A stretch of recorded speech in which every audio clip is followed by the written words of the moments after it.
La réserve du Masai Mara, au Kenya. L'un des lieux emblématiques de la vie sauvage, avec ses hôtes de toujours, les herbivores en perpétuel mouvement et les carnassiers en embuscade.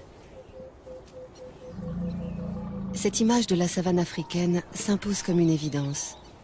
Pourtant, les scènes qui vont suivre nous montreront que l'existence de tous ces animaux ne se résume pas à la simple alternative manger ou éviter d'être mangé.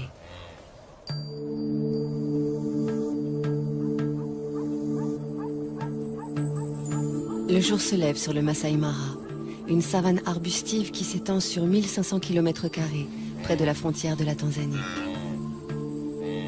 La réserve doit sa renommée à l'impressionnante migration des gnous, qui fuient chaque année la sécheresse des plaines tanzaniennes. Au devant de la scène, une troupe de lions conduite par ce couple.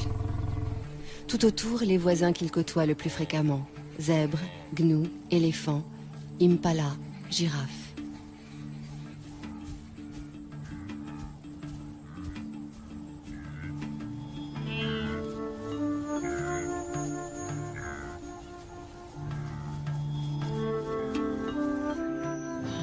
Les amours de ces deux lions constituent à eux seuls une pièce en plusieurs actes. Le mâle a tout pour lui. Une magnifique crinière, un port altier, des yeux de velours dont il dévore sa partenaire. Mais elle se fait prier. C'est son rôle. Et celui du mâle est pour l'instant de la suivre comme son ombre.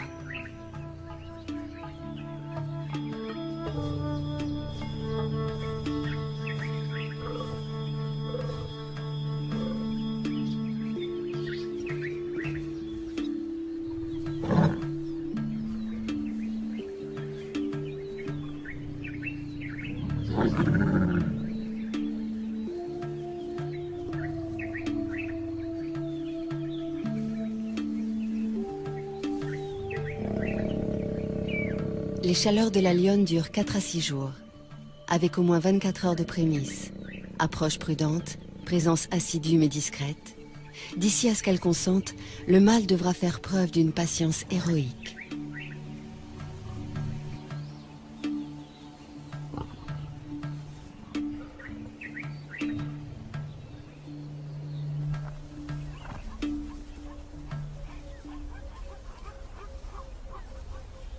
Pourquoi tant d'herbivores dans le Masai Mara? Parce que nous sommes en février, période où cette savane offre une herbe fraîche, riche en protéines. De jeunes pousses surgit 2 à 3 semaines après les pluies. Pour s'en repaître, les gnous sont prêts à parcourir 700 km depuis les plaines du Serengeti au sud.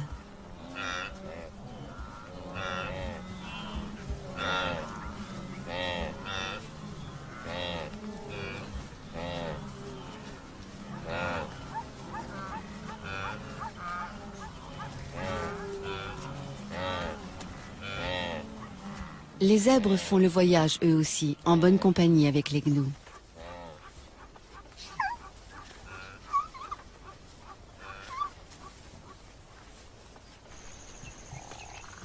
Comme il se doit, les lions prennent leur tribu sur ces troupeaux, ou plutôt les lionnes, puisque ce sont elles qui chassent.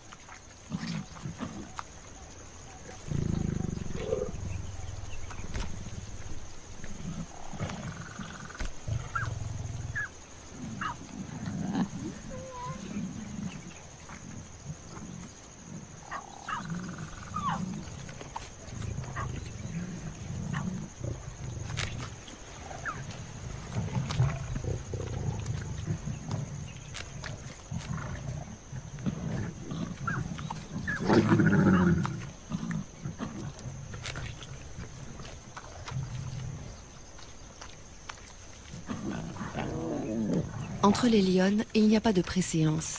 Chacune dévore autant qu'elle peut.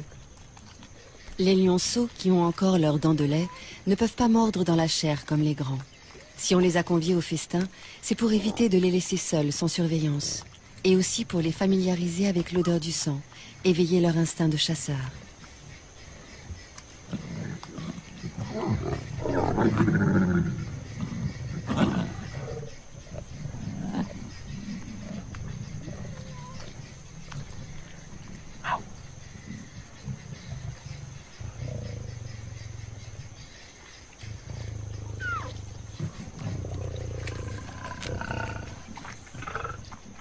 Celle-ci est la plus experte de la troupe. C'est elle qui dirige les opérations lors des chasses collectives. Une fois rassasiée, elle surveille les alentours.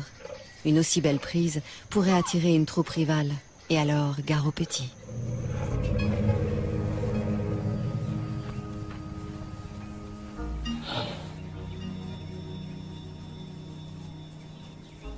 Marcher des jours, des semaines pour trouver les bonnes plantes, c'est le lot de tous les herbivores du Masai Mara. Les éléphants choisissent de se déplacer au petit matin pour éviter les grosses chaleurs. Quel ennui, ces longues traversées pour des adolescents toujours prêts à jouer.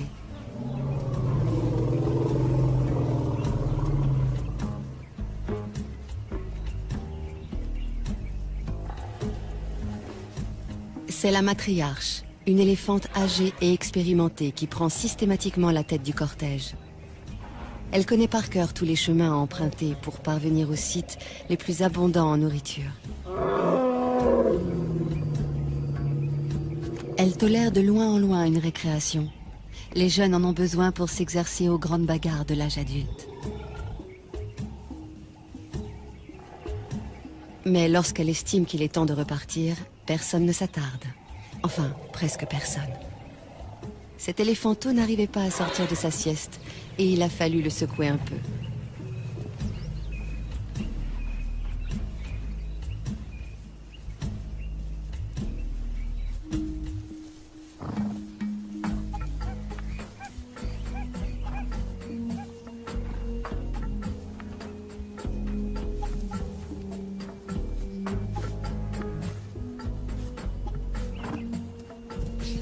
Un étalon pour plusieurs juments qui lui restent fidèles toute leur vie. Les petits harems que forment les zèbres de Burchell vivent plutôt harmonieusement, avec juste les querelles d'usage. Du moins tant que ces différentes familles peuvent s'isoler les unes des autres. Mais à l'époque des migrations, surtout si elles coïncident avec celle des amours, la promiscuité génère de violentes rivalités entre les adultes.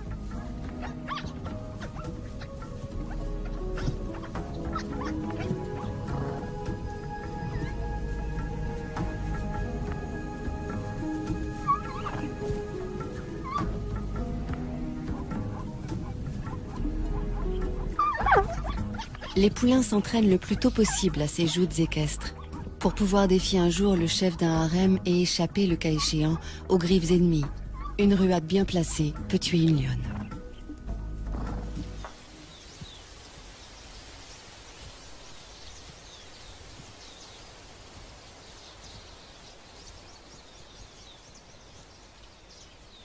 Quand on a la tête perchée à plus de 5 mètres du sol, on repère facilement les dangereux carnivores. C'est l'un des avantages de cette morphologie insolite. L'autre étant de pouvoir atteindre les sommets des arbres inaccessibles aux herbivores lambda.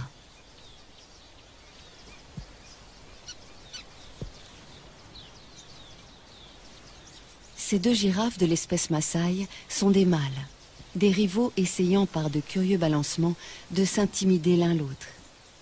Aucun des deux ne voulant abandonner, il va falloir en venir au coup.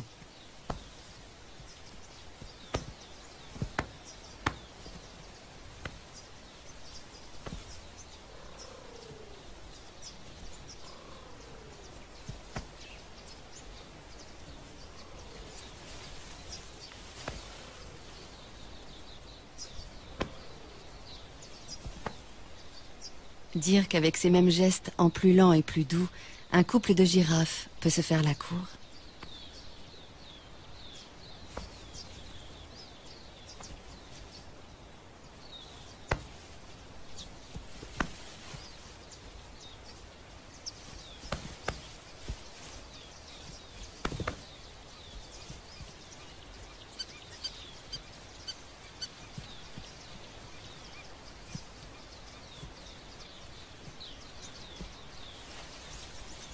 Les girafes Maasai vivent en petites troupes sous la coupe d'un seul mâle.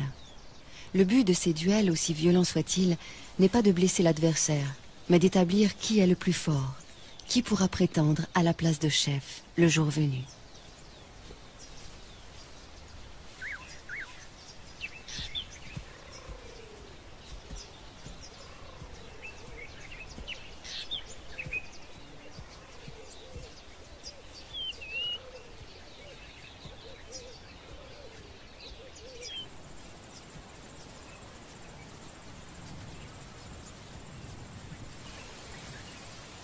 À longueur de journée, les troupes qui comptent parfois jusqu'à 30 ou 40 femelles et jeunes se déplacent pour chercher de la nourriture.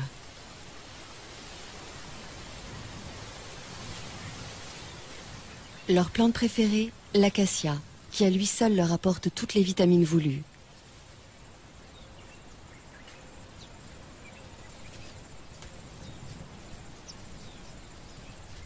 L'acacia est hérissée d'épines, mais peu importe. Les girafes ont la bouche totalement insensible et la langue assez souple pour détacher les feuilles sans s'égratigner.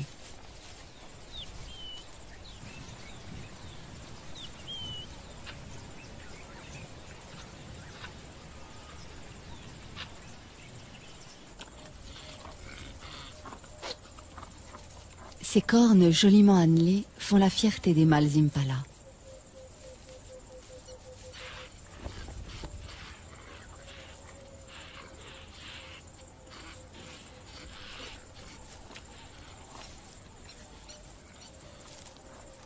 Elles peuvent mesurer jusqu'à 80 cm et ont un pouvoir de séduction qui ne laisse aucune femelle indifférente.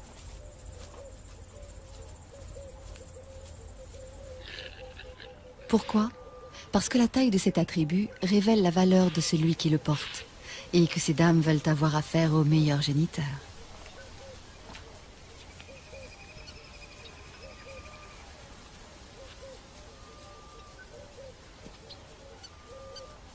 À la saison des amours, le mâle dominant s'approprie un vaste territoire. Les femelles qui traversent son fief sont à lui et il repousse quiconque essaie de les approcher. Une tâche exténuante, surtout que ces harems de 100 femelles ou plus attirent de nombreux prétendants fortement motivés.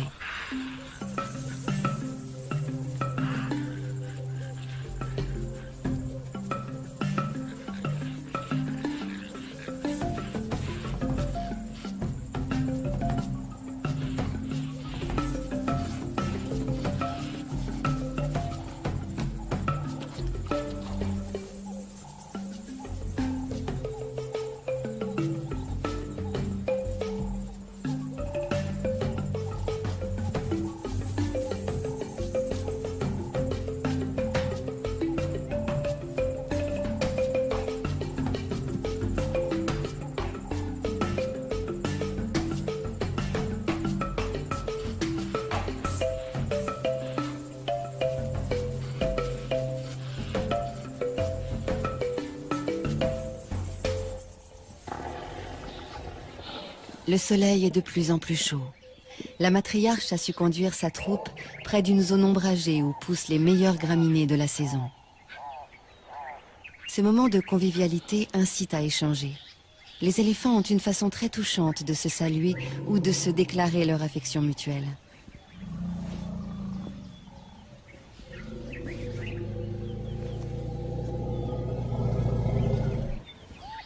Quel extraordinaire outil que cette trompe.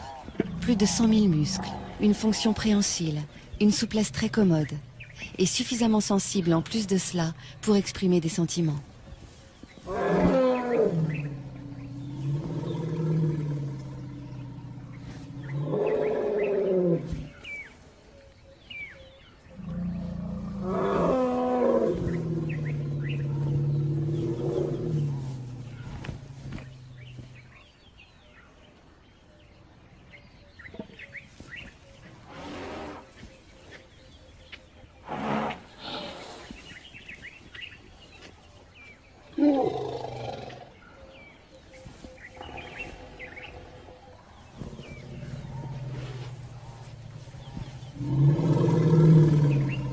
Lors de ces pauses, les éléphanteaux restent constamment sous bonne garde. Ceux qui ne sont pas encore en âge de brouter en profitent pour s'offrir une petite tétée. Ils y ont droit jusqu'à 3 ou 4 ans. L'autonomie commence bien plus tôt pour les petits impalas. Ils ne sont allaités que pendant 5 mois, après quoi ils doivent brouter comme les adultes et surtout être capables de suivre le mouvement du troupeau. Par contre, pour avoir un territoire à eux, les jeunes patienteront jusqu'à l'âge de 4 ans. Ce temps d'attente se passe au sein de la harde.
Une fille de la matriarche vient de mettre au monde son petit.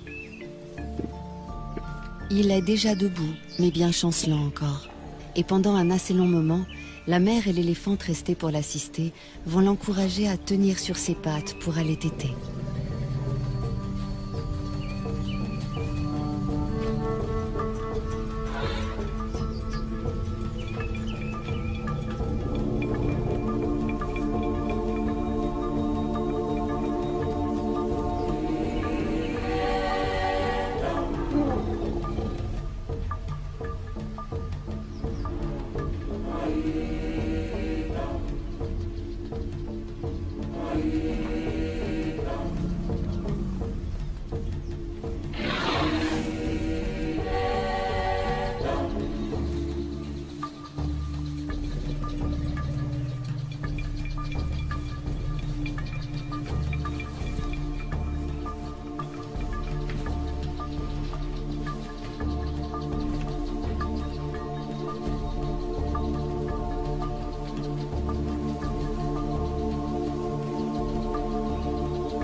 C'est presque gagné.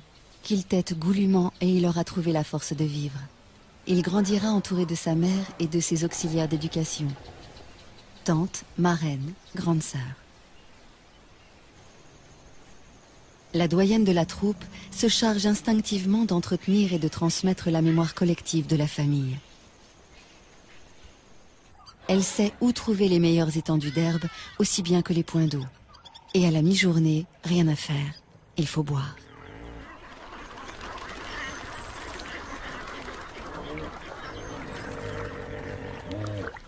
Ce ne sont pas 3 hippopotames somnolents qui vont les empêcher de se désaltérer.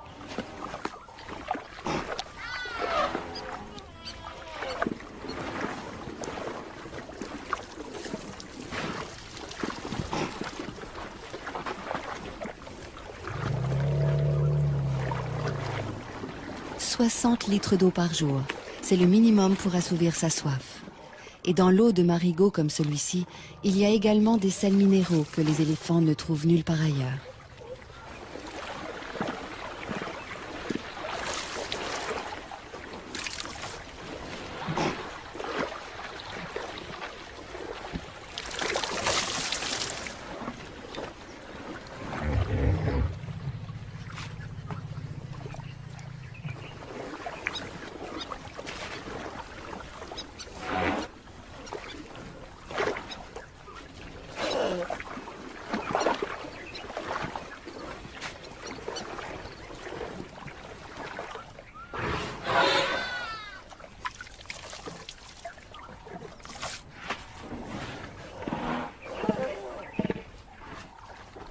Les mares sont non seulement des abreuvoirs, mais aussi des points fixes où les mâles solitaires peuvent reprendre contact avec la troupe pour éventuellement s'accoupler avec des femelles.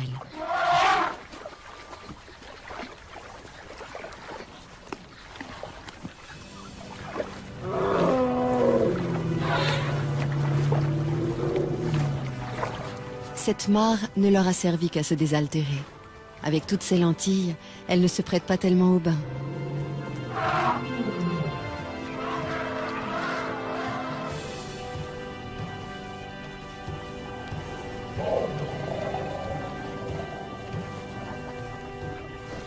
Le bain est indispensable pour éliminer les poux qui s'incrustent dans les replis de la peau. Bain classique dans l'eau, bain debout, tout aussi radical pour asphyxier les parasites, ou encore une douche de gadou.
s'asperger de poussière, autre technique pour se débarrasser des bestioles qui vous harcèlent.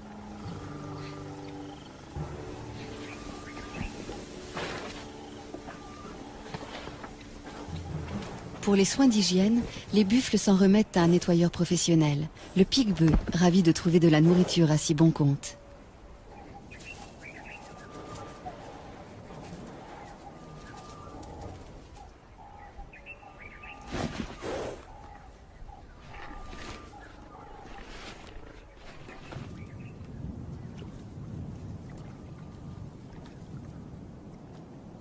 Une sentinelle dans un drôle d'uniforme.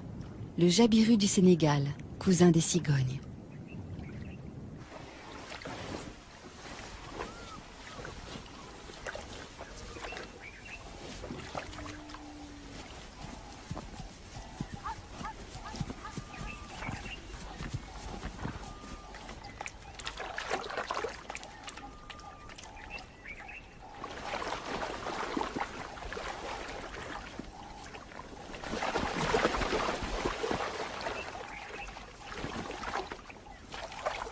Trouver de quoi boire est une obsession quotidienne pour toutes les espèces de la savane. Chez les zèbres, un étalon est plus sûr de séduire des femelles s'il choisit un territoire près d'un point d'eau. Seulement, du fait même qu'il attire tant d'animaux, un point d'eau est à la fois source de vie et menace de mort. Car souvent les prédateurs sont embusqués non loin.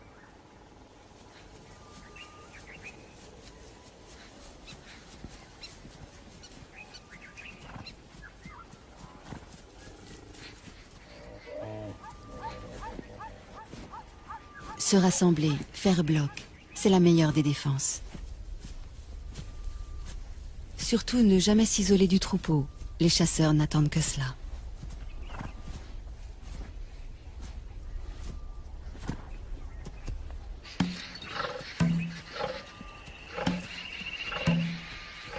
Pour une fois, les zèbres se sont affolés inutilement.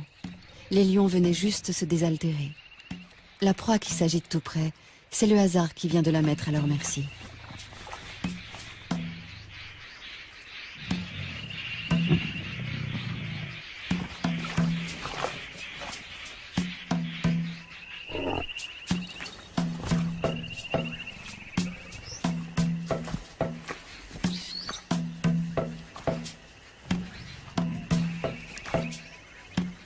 Le jeune mâle aussi a du mal à se dépêtrer de la vase. Mais hélas, moins que le zèbre lourdement handicapé par son poids.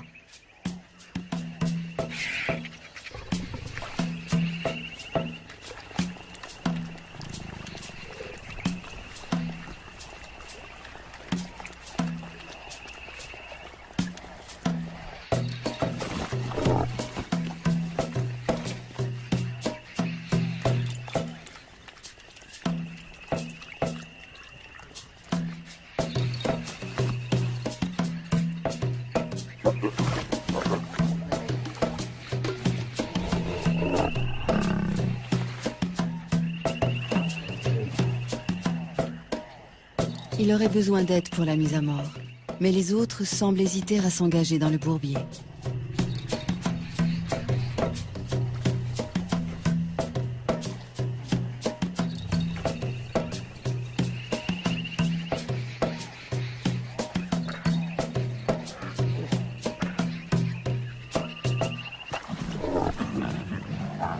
Certains préfèrent chahuter pour l'instant. Il ne leur reste plus beaucoup de temps pour ces jeux insouciants. À 3 ans, ils seront expulsés de la troupe, priés de se débrouiller seuls et de trouver ailleurs un groupe de femelles à séduire.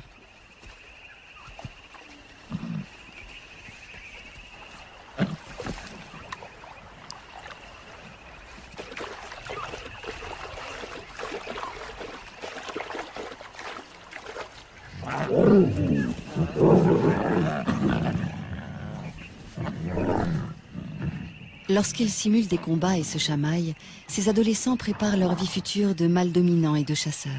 Ces entraînements développent la force physique et la réactivité.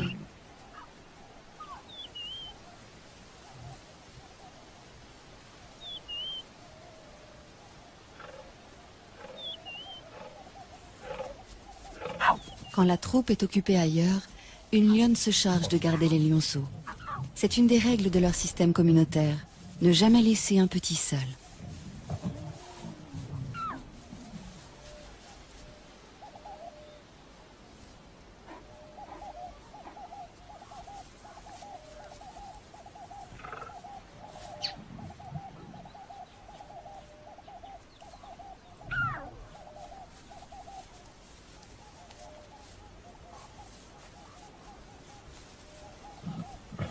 Qu'ils soient les siens ou ceux d'une autre, la lionne les allaite sans aucune discrimination.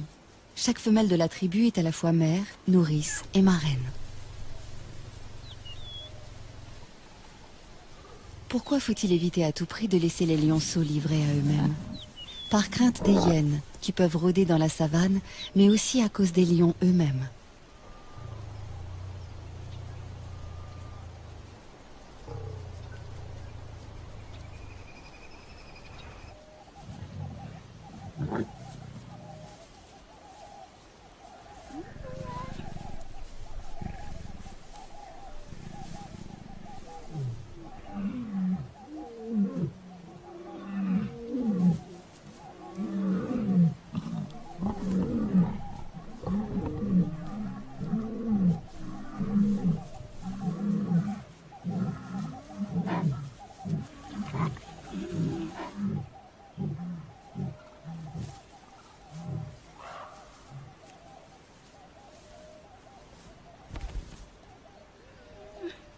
La babysitter est sur ses gardes. Elle sait bien que les jeunes mâles célibataires qui errent en quête d'une troupe à conquérir sont parfois affamés, hargneux, donc dangereux.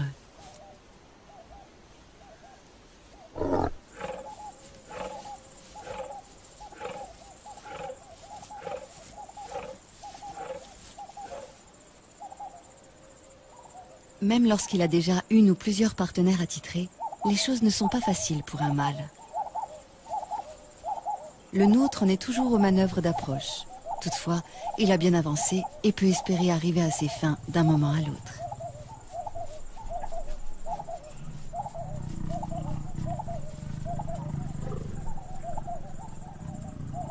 Le premier des quelques 200 accouplements qui auront lieu pendant leur idylle.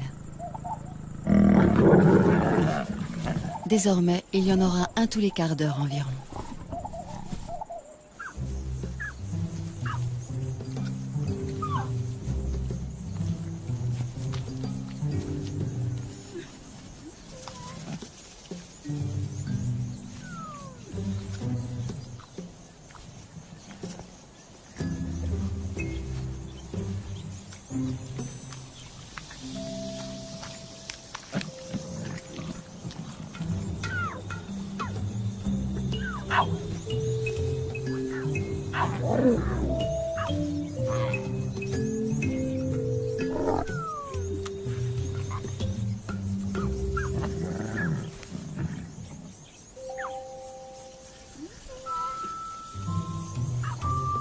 Autour d'une proie, les lionnes n'ont pas la même patience que pendant les longues siestes, les heures où il fait trop chaud pour remuer la moindre oreille.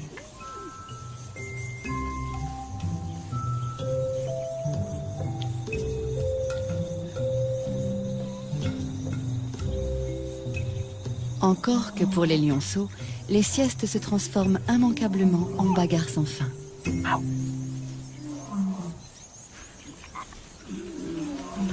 À cet âge déjà, jouer n'est pas seulement s'amuser. Avec les galipettes, les culbutes, les courses-poursuites, les lionceaux apprennent à ajuster leur comportement, à contrôler leurs gestes. C'est ainsi qu'ils établissent leur rapport hiérarchique et leur code.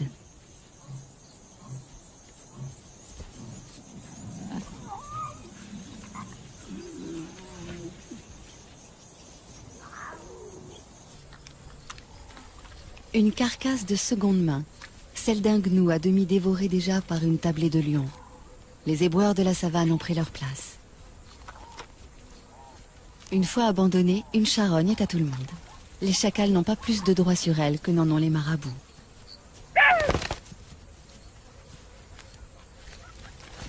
Harcelés par les marabouts, les chacals ont préféré s'en aller, mais non sans emporter un magnifique trophée, la queue du gnou.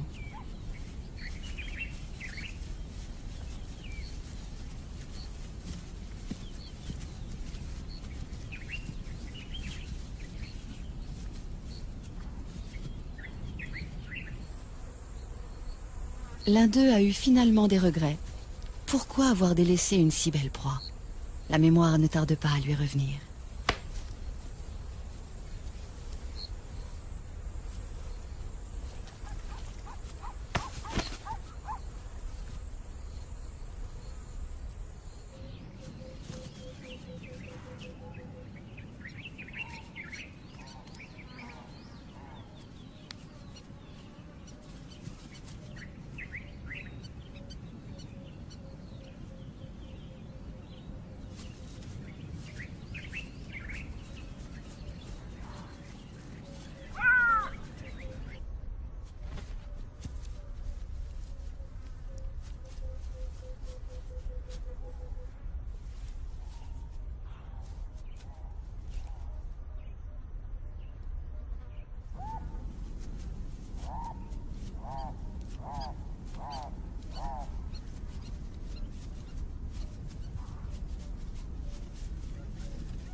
C'est bien beau de jouer, mais ça ne remplit pas l'estomac. Et si l'on ne trouve pas de charogne, que reste-t-il? La chasse.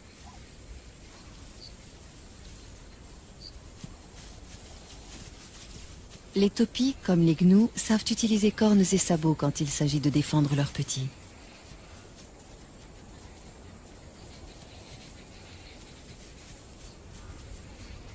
S'attaquer seul à 2 fois plus grand que soi, est-ce bien sérieux?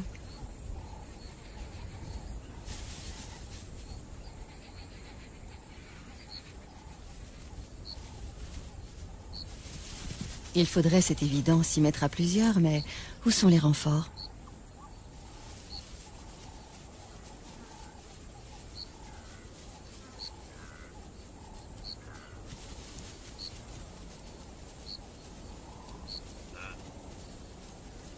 Les voici, mais trop tard.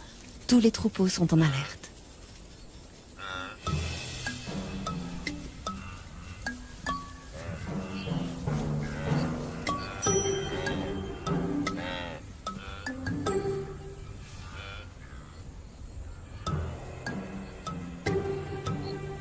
Des gnous, on connaît surtout les immenses cortèges marchant vers leur terre promise. Quand un troupeau interrompt sa progression, c'est pour la bonne cause, l'amour. Les mâles, âgés d'au moins 3 ans, cherchent à rassembler autour d'eux le plus possible de femelles. Pour cela, ils font de grandes cavalcades et jouent à se battre, juste pour attirer leur attention.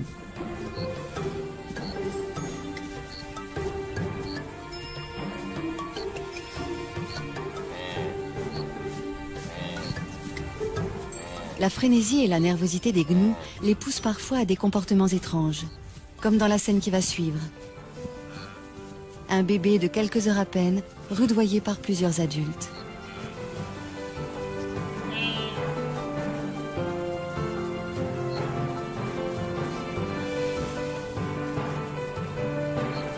Veulent-ils l'entraîner à courir, pour lui apprendre qu'il faut toujours être prêt à fuir ou à suivre le troupeau sans trébucher? Ce n'est là qu'une hypothèse.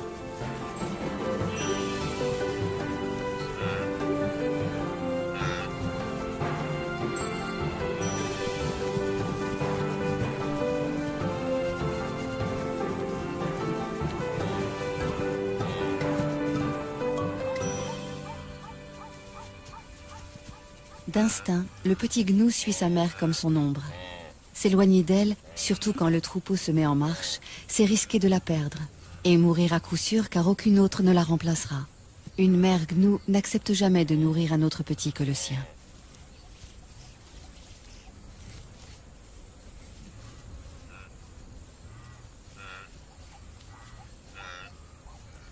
Parce qu'il doit se lancer sans délai dans cette vie itinérante, le bébé gnou est le plus précoce de tous les herbivores. Il est debout et en état de marcher 10 minutes après sa naissance. Ensuite, il n'a plus qu'à suivre le grand mouvement collectif qui lui fera parcourir, s'il résiste à tous les aléas, des dizaines de milliers de kilomètres par an.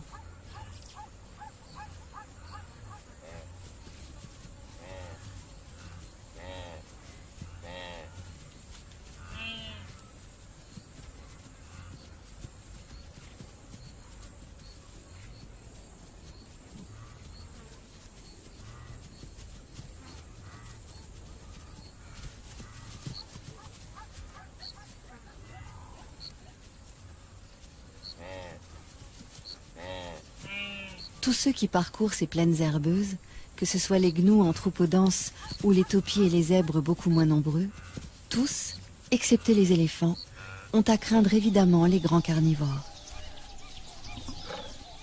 Notre tribu vient régulièrement puiser dans ce réservoir de proies, visant toujours les plus vulnérables, les bébés, les vieux, les infirmes.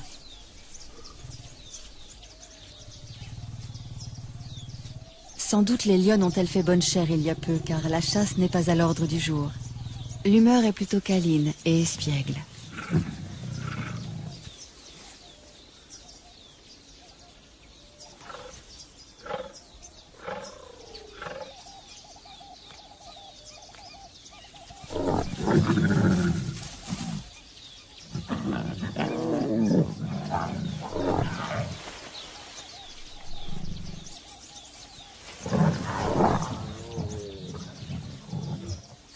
Les jeunes viennent de trouver un jeu très amusant qui nous rappelle quelque chose.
Troisième acte dans le parcours amoureux de nos deux héros. Roméo vient réclamer ou proposer une énième copulation.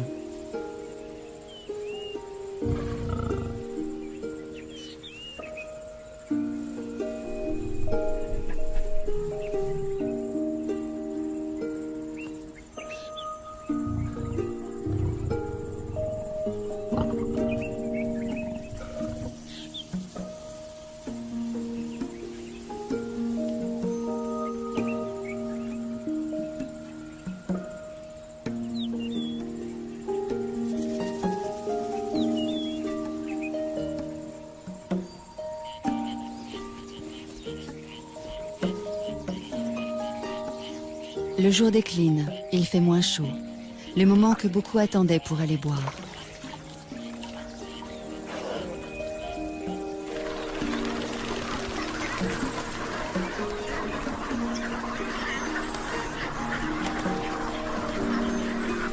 Autour de la mare des lions, tout semble palpiter au ralenti, comme si la fatigue de la journée se faisait sentir chez toutes les espèces.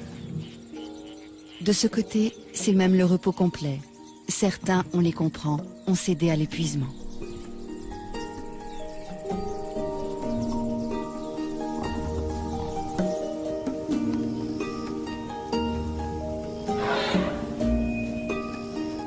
La nuit va bientôt tomber sur le Masai Mara où évoluent jour après jour les éternels nomades, les chasseurs chevronnés et tant d'autres animaux. Au rythme des saisons, la lutte de chacun pour sa survie maintient ce juste équilibre dont la nature africaine a le secret.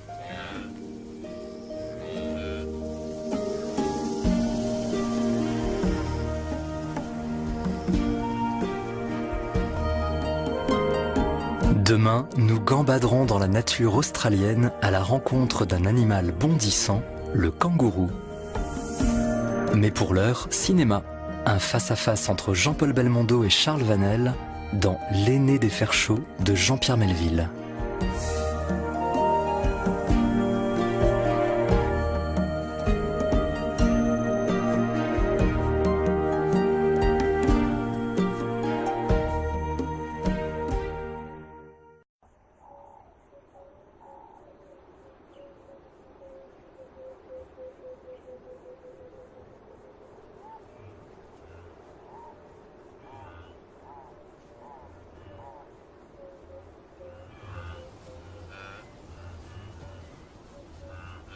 La réserve du Masai Mara, au Kenya.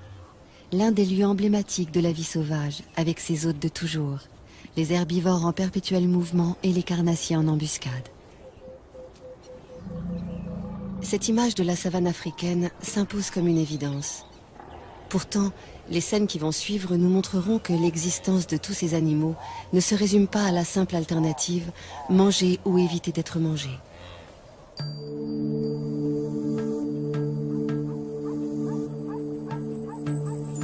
Le jour se lève sur le Masai Mara, une savane arbustive qui s'étend sur 1500 km², près de la frontière de la Tanzanie. La réserve doit sa renommée à l'impressionnante migration des gnous, qui fuient chaque année la sécheresse des plaines tanzaniennes. Au devant de la scène, une troupe de lions conduite par ce couple. Tout autour, les voisins qu'ils côtoient le plus fréquemment, zèbres, gnous, éléphants, impala, girafes.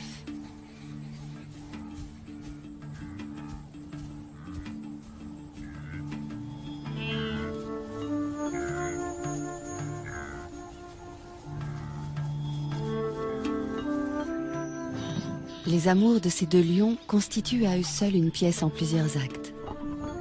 Le mâle a tout pour lui. Une magnifique crinière, un port altier, des yeux de velours dont il dévore sa partenaire. Mais elle se fait prier. C'est son rôle.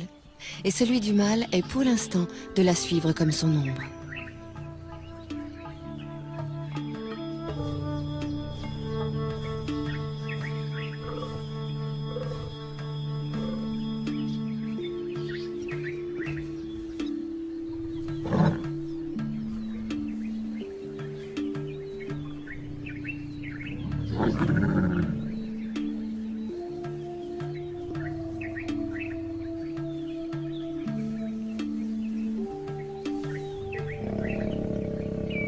Les chaleurs de la lionne durent 4 à 6 jours, avec au moins 24 heures de prémices, approche prudente, présence assidue mais discrète.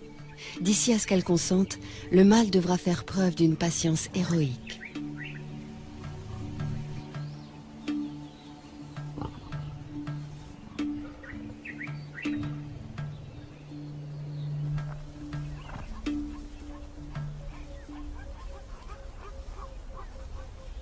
Pourquoi tant d'herbivores dans le Masai Mara? Parce que nous sommes en février, période où cette savane offre une herbe fraîche, riche en protéines. De jeunes pousses surgit 2 à 3 semaines après les pluies. Pour s'en repaître, les gnous sont prêts à parcourir 700 km depuis les plaines du Serengeti au sud.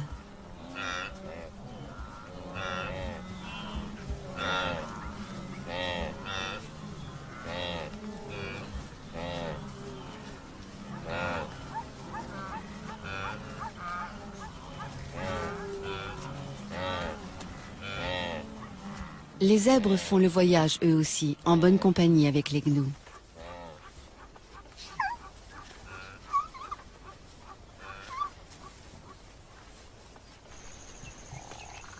Comme il se doit, les lions prennent leur tribu sur ces troupeaux, ou plutôt les lionnes, puisque ce sont elles qui chassent.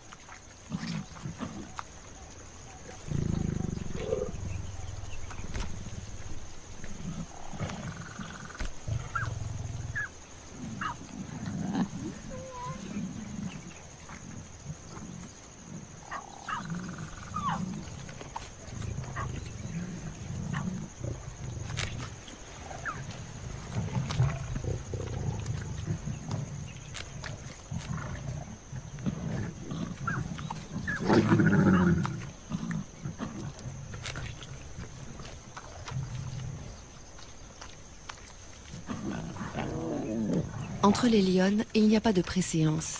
Chacune dévore autant qu'elle peut. Les lionceaux, qui ont encore leurs dents de lait, ne peuvent pas mordre dans la chair comme les grands. Si on les a conviés au festin, c'est pour éviter de les laisser seuls, sans surveillance. Et aussi pour les familiariser avec l'odeur du sang, éveiller leur instinct de chasseur.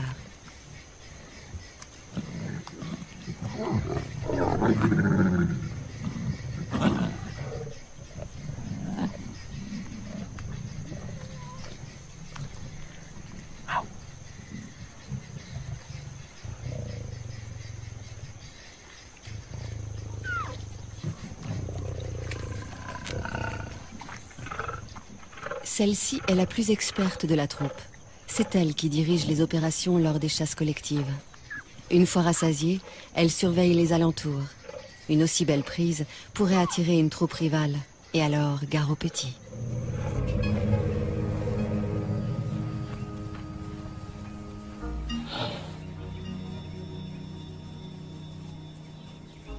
Marcher des jours, des semaines pour trouver les bonnes plantes, c'est le lot de tous les herbivores du Masai Mara. Les éléphants choisissent de se déplacer au petit matin pour éviter les grosses chaleurs. Quel ennui, ces longues traversées pour des adolescents toujours prêts à jouer.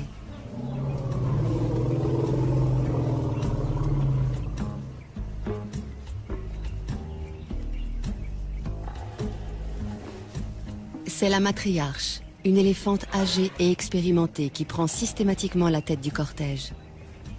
Elle connaît par cœur tous les chemins à emprunter pour parvenir aux sites les plus abondants en nourriture. Elle tolère de loin en loin une récréation. Les jeunes en ont besoin pour s'exercer aux grandes bagarres de l'âge adulte.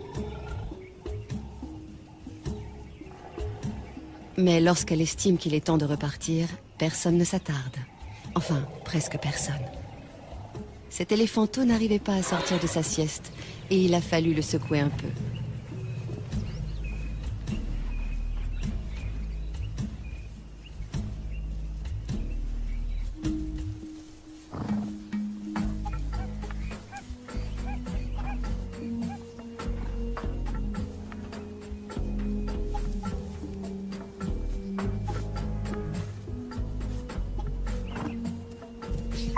Un étalon pour plusieurs juments qui lui restent fidèles toute leur vie.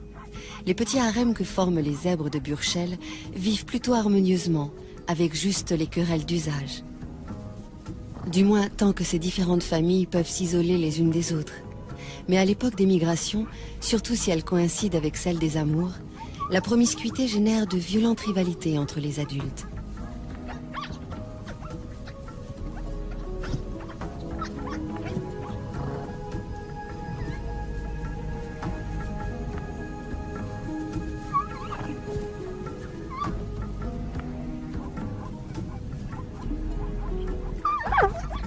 Les poulains s'entraînent le plus tôt possible à ces joutes équestres, pour pouvoir défier un jour le chef d'un harem et échapper, le cas échéant, aux griffes ennemies.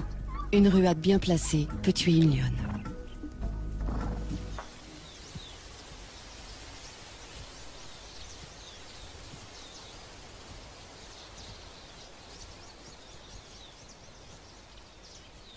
Quand on a la tête perchée à plus de 5 mètres du sol, on repère facilement les dangereux carnivores. C'est l'un des avantages de cette morphologie insolite. L'autre étant de pouvoir atteindre les sommets des arbres inaccessibles aux herbivores lambda.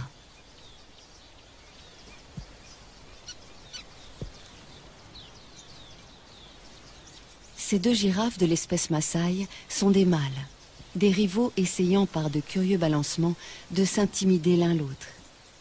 Aucun des deux ne voulant abandonner, il va falloir en venir au coup.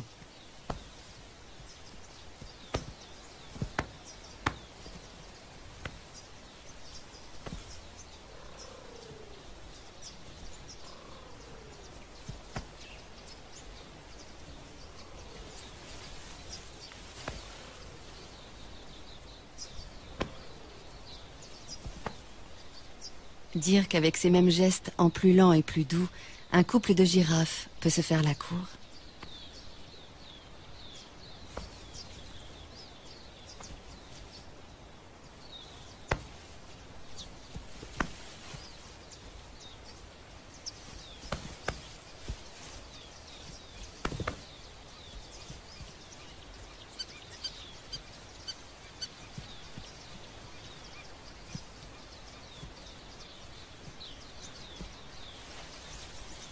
Les girafes Maasai vivent en petites troupes sous la coupe d'un seul mâle.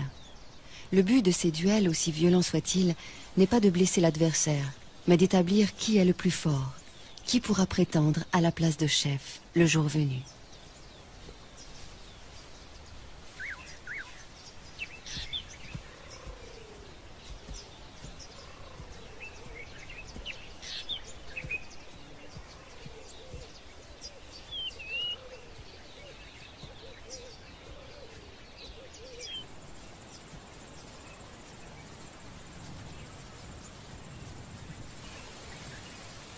À longueur de journée, les troupes qui comptent parfois jusqu'à 30 ou 40 femelles et jeunes se déplacent pour chercher de la nourriture.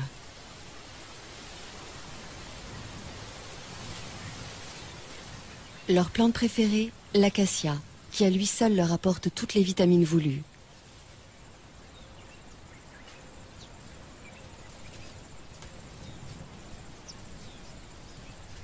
L'acacia est hérissée d'épines, mais peu importe. Les girafes ont la bouche totalement insensible et la langue assez souple pour détacher les feuilles sans s'égratigner.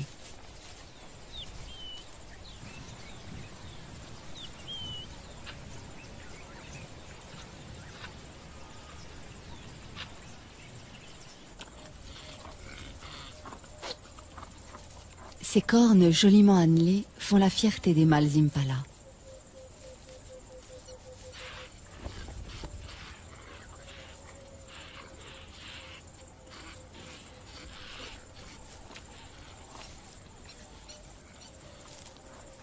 Elles peuvent mesurer jusqu'à 80 cm et ont un pouvoir de séduction qui ne laisse aucune femelle indifférente.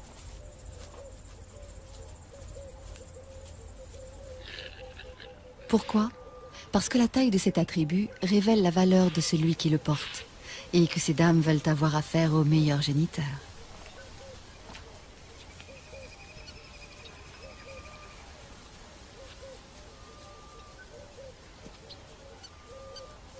À la saison des amours, le mâle dominant s'approprie un vaste territoire. Les femelles qui traversent son fief sont à lui et il repousse quiconque essaie de les approcher. Une tâche exténuante, surtout que ces harems de 100 femelles ou plus attirent de nombreux prétendants fortement motivés.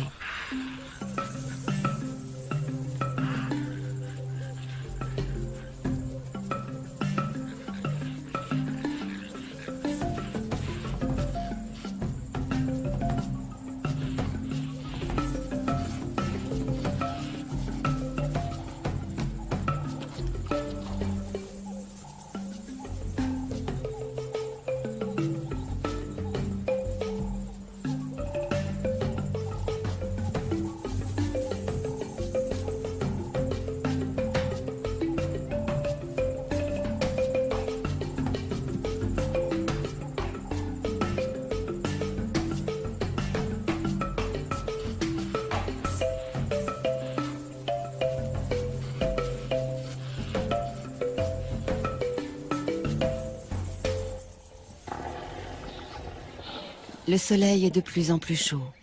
La matriarche a su conduire sa troupe près d'une zone ombragée où poussent les meilleures graminées de la saison. Ce moment de convivialité incite à échanger. Les éléphants ont une façon très touchante de se saluer ou de se déclarer leur affection mutuelle.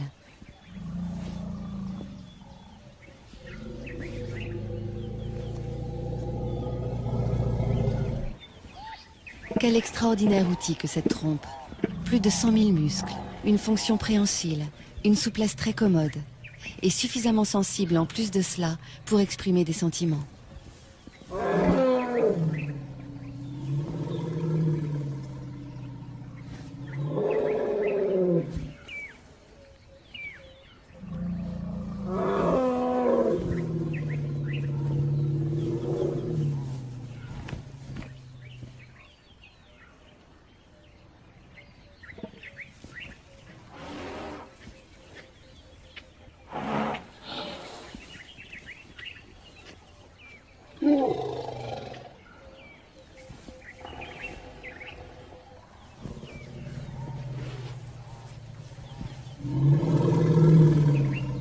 Lors de ces pauses, les éléphanteaux restent constamment sous bonne garde. Ceux qui ne sont pas encore en âge de brouter en profitent pour s'offrir une petite tétée.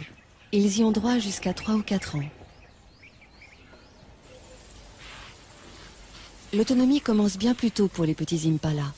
Ils ne sont allaités que pendant 5 mois, après quoi ils doivent brouter comme les adultes et surtout être capables de suivre le mouvement du troupeau. Par contre, pour avoir un territoire à eux, les jeunes patienteront jusqu'à l'âge de 4 ans. Ce temps d'attente se passe au sein de la harde.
Une fille de la matriarche vient de mettre au monde son petit. Il est déjà debout, mais bien chancelant encore. Et pendant un assez long moment, la mère et l'éléphante restés pour l'assister vont l'encourager à tenir sur ses pattes pour aller téter.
C'est presque gagné. Qu'il tète goulûment et il aura trouvé la force de vivre. Il grandira entouré de sa mère et de ses auxiliaires d'éducation. Tante, marraine, grande sœur. La doyenne de la troupe se charge instinctivement d'entretenir et de transmettre la mémoire collective de la famille. Elle sait où trouver les meilleures étendues d'herbe, aussi bien que les points d'eau. Et à la mi-journée, rien à faire. Il faut boire.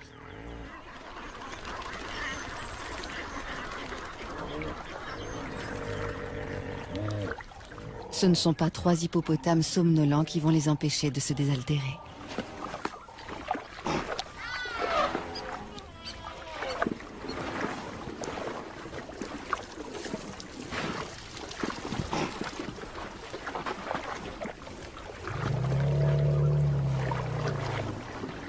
« 60 litres d'eau par jour, c'est le minimum pour assouvir sa soif. Et dans l'eau de marigot comme celui-ci, il y a également des sels minéraux que les éléphants ne trouvent nulle part ailleurs.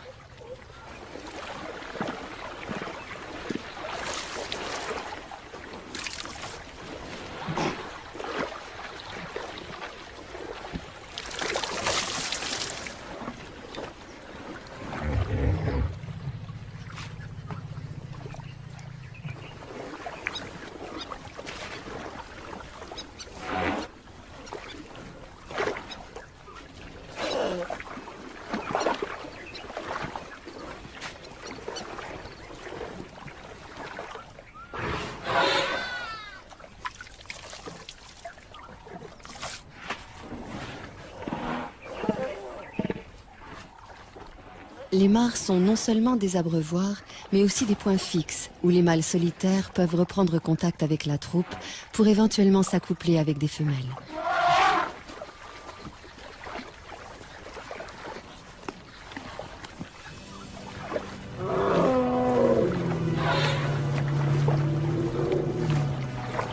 Cette mare ne leur a servi qu'à se désaltérer. Avec toutes ces lentilles, elle ne se prête pas tellement au bain.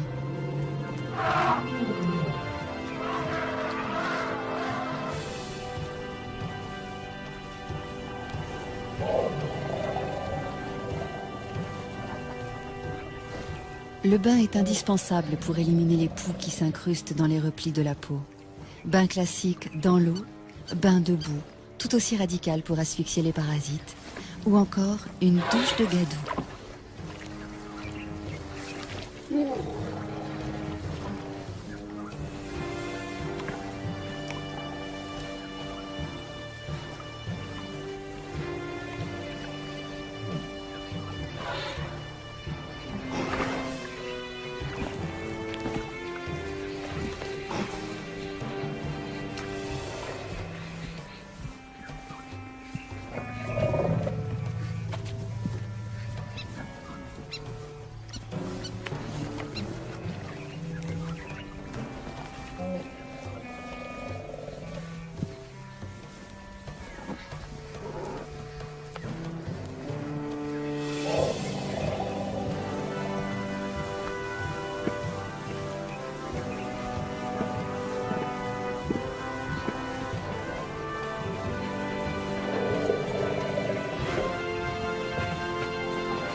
s'asperger de poussière. Autre technique pour se débarrasser des bestioles qui vous harcèlent.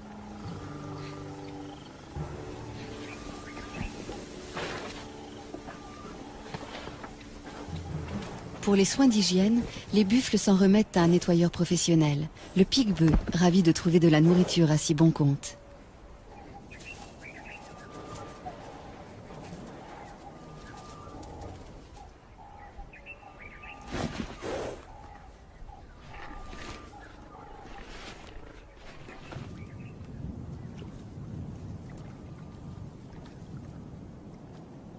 Une sentinelle dans un drôle d'uniforme. Le jabiru du Sénégal, cousin des cigognes.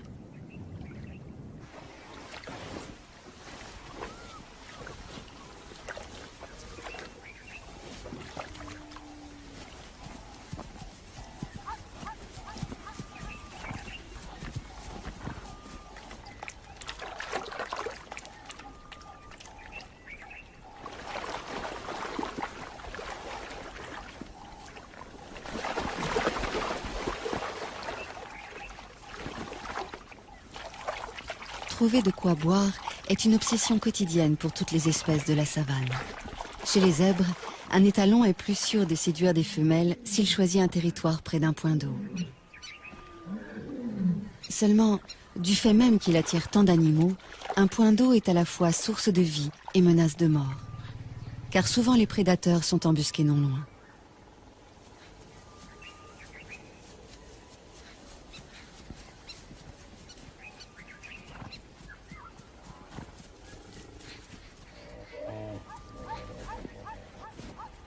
Se rassembler, faire bloc, c'est la meilleure des défenses. Surtout ne jamais s'isoler du troupeau, les chasseurs n'attendent que cela.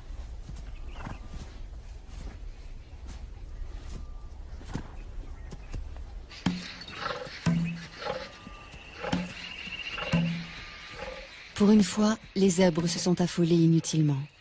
Les lions venaient juste se désaltérer. La proie qui s'agite tout près, c'est le hasard qui vient de la mettre à leur merci.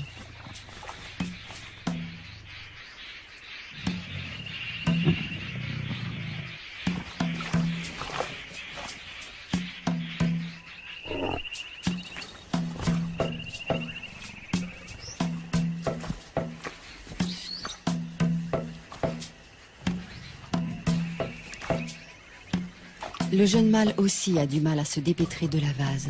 Mais hélas, moins que le zèbre lourdement handicapé par son poids.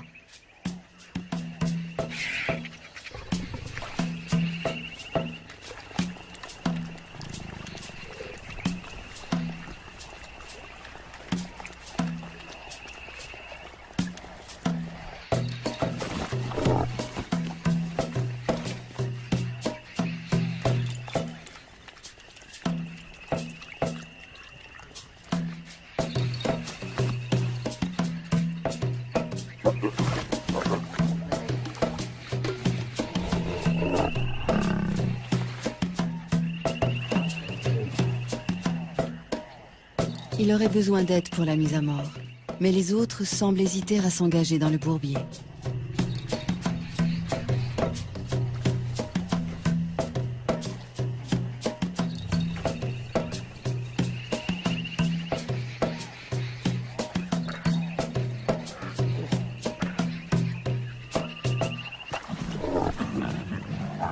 Certains préfèrent chahuter pour l'instant. Il ne leur reste plus beaucoup de temps pour ces jeux insouciants. À 3 ans, ils seront expulsés de la troupe, priés de se débrouiller seuls et de trouver ailleurs un groupe de femelles à séduire.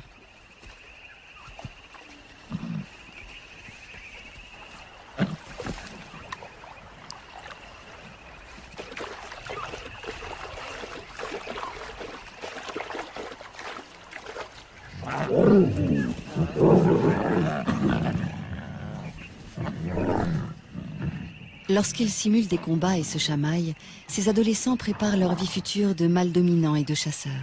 Ces entraînements développent la force physique et la réactivité.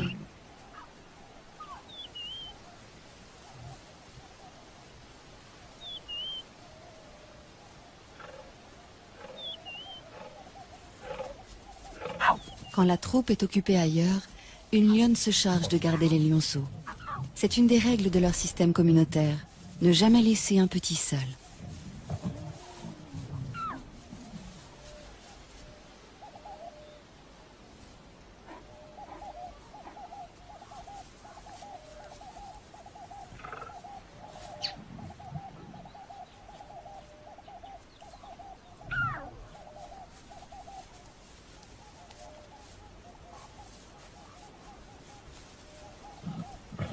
Qu'ils soient les siens ou ceux d'une autre, la lionne les allaite sans aucune discrimination. Chaque femelle de la tribu est à la fois mère, nourrice et marraine. Pourquoi faut-il éviter à tout prix de laisser les lionceaux livrés à eux-mêmes? Par crainte des hyènes, qui peuvent rôder dans la savane, mais aussi à cause des lions eux-mêmes.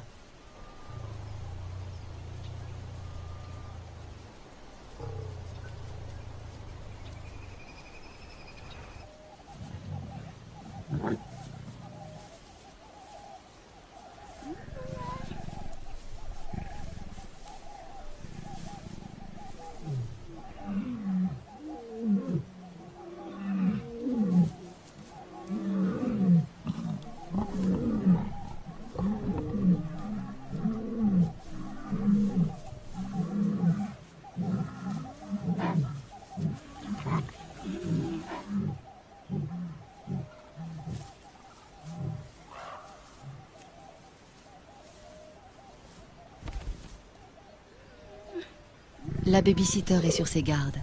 Elle sait bien que les jeunes mâles célibataires qui errent en quête d'une troupe à conquérir sont parfois affamés, hargneux, donc dangereux.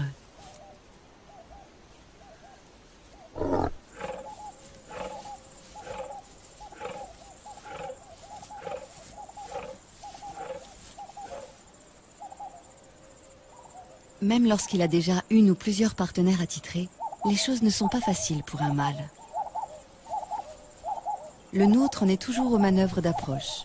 Toutefois, il a bien avancé et peut espérer arriver à ses fins d'un moment à l'autre.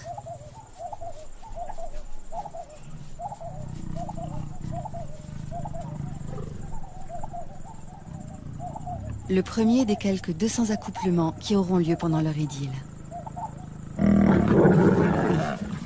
Désormais, il y en aura un tous les quarts d'heure environ.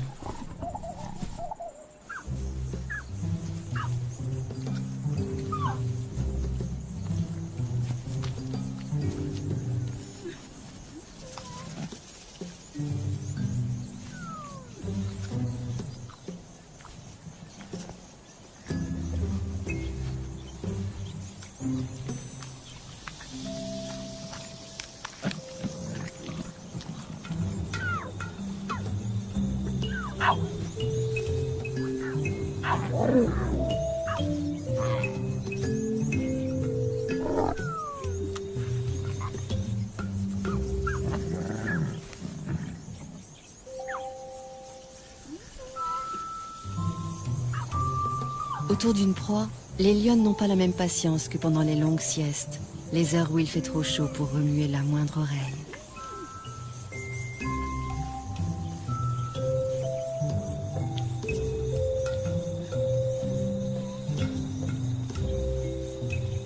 Encore que pour les lionceaux, les siestes se transforment immanquablement en bagarres sans fin.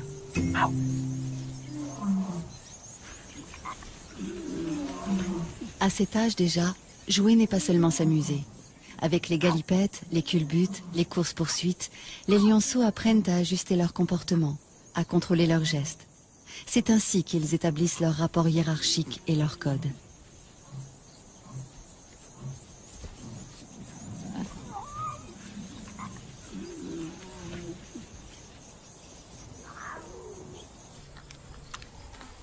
Une carcasse de seconde main, celle d'un gnou à demi dévoré déjà par une tablée de lions. Les éboueurs de la savane ont pris leur place. Une fois abandonnée, une charogne est à tout le monde. Les chacals n'ont pas plus de droit sur elle que n'en ont les marabouts.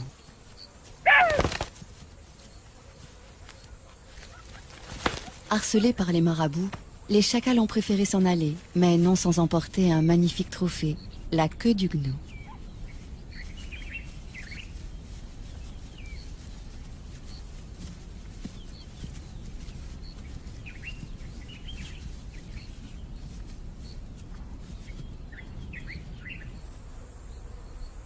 L'un d'eux a eu finalement des regrets. Pourquoi avoir délaissé une si belle proie? La mémoire ne tarde pas à lui revenir.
C'est bien beau de jouer, mais ça ne remplit pas l'estomac.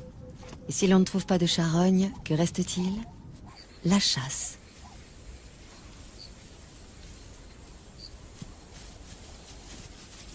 Les topis, comme les gnous, savent utiliser cornes et sabots quand il s'agit de défendre leurs petits.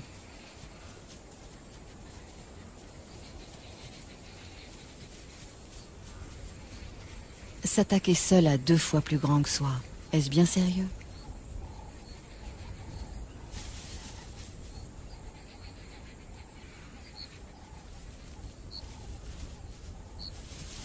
Il faudrait, c'est évident, s'y mettre à plusieurs, mais où sont les renforts?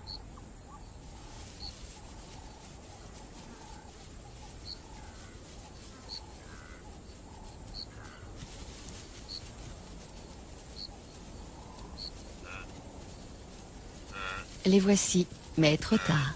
Tous les troupeaux sont en alerte.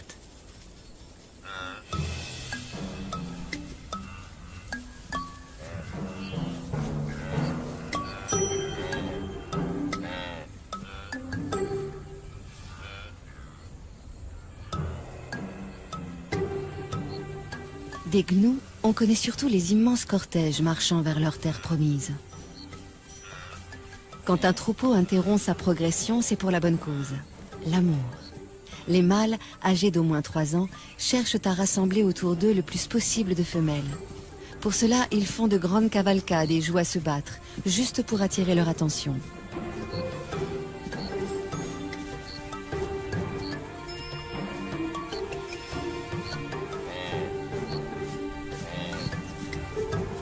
La frénésie et la nervosité des gnous les poussent parfois à des comportements étranges, comme dans la scène qui va suivre. Un bébé de quelques heures à peine, rudoyé par plusieurs adultes.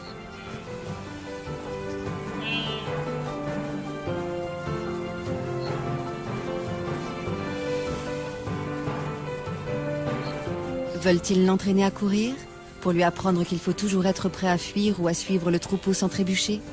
Ce n'est là qu'une hypothèse.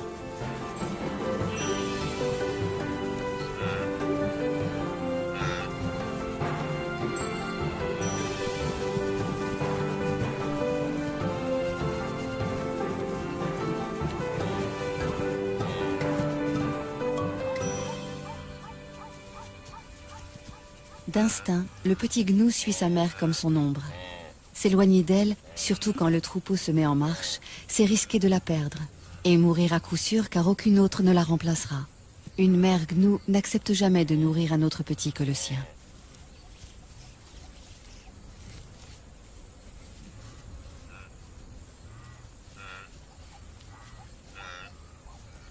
Parce qu'il doit se lancer sans délai dans cette vie itinérante, le bébé gnou est le plus précoce de tous les herbivores.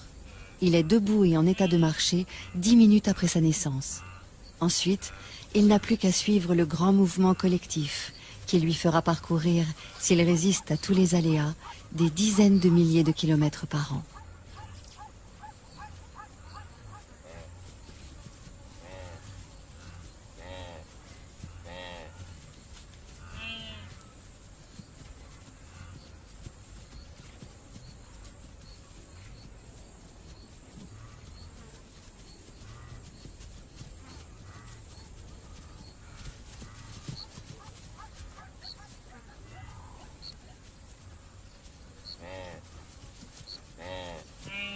tous ceux qui parcourent ces plaines herbeuses, que ce soit les gnous en troupeaux denses ou les taupiers et les zèbres beaucoup moins nombreux, tous, excepté les éléphants, ont à craindre évidemment les grands carnivores. Notre tribu vient régulièrement puiser dans ce réservoir de proies, visant toujours les plus vulnérables, les bébés, les vieux, les infirmes.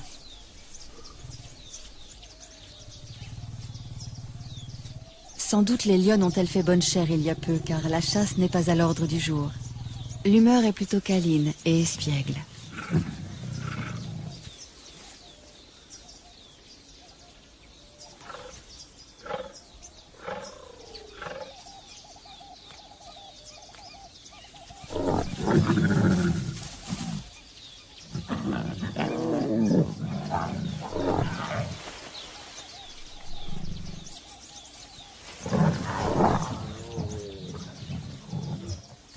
Les jeunes viennent de trouver un jeu très amusant qui nous rappelle quelque chose.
Troisième acte dans le parcours amoureux de nos deux héros.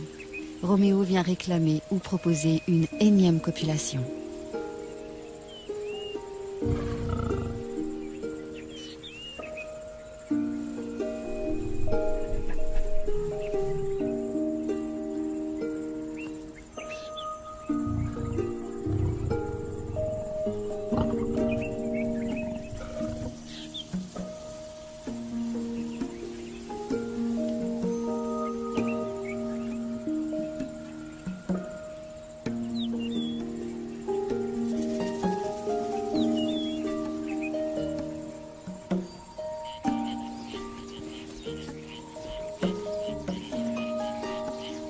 Le jour décline, il fait moins chaud, le moment que beaucoup attendaient pour aller boire.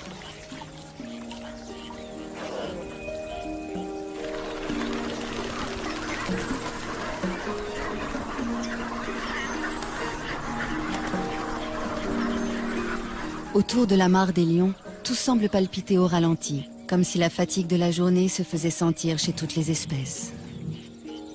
De ce côté, c'est même le repos complet. Certains, on les comprend, ont cédé à l'épuisement.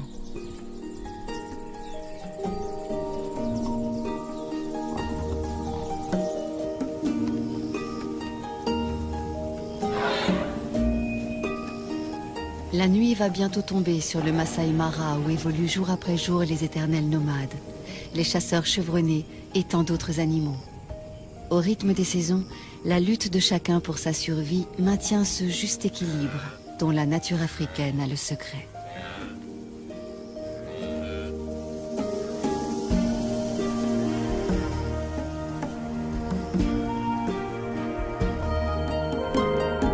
Demain, nous gambaderons dans la nature australienne à la rencontre d'un animal bondissant, le kangourou. Mais pour l'heure, cinéma. Un face-à-face entre Jean-Paul Belmondo et Charles Vanel dans L'aîné des fers chauds de Jean-Pierre Melville.